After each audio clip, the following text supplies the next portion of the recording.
usiogope kupoteza watu, ogopa kumpoteza Mungu. Kwa sababu watu wapo leo, kesho hawapo. Mtu anayekufaa usimng'ang'anie kiasi kwamba uko tayari kumpoteza Mungu kwa ajili yake. Biblia inasema katika Mathayo sura ya 16:25, mtu atakayepoteza nafsi yake kwa ajili yangu ataiponya, bali atakaye kuiponya nafsi yake kwa ajili ya mambo ya ulimwengu ataipoteza. Kwa hivyo ogopa kumpoteza Mungu, kwa sababu Mungu ndiye anayehusika na maisha yako yote, ndiye anayehusika na kila eneo la maisha yako, na Mungu anaweza kukusaidia bila mtu mwingine yote kuhusika.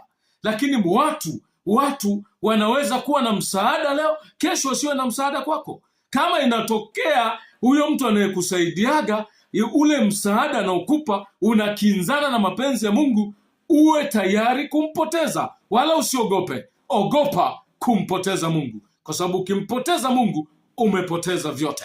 Ukimpata Mungu umepata vyote. Amini hilo.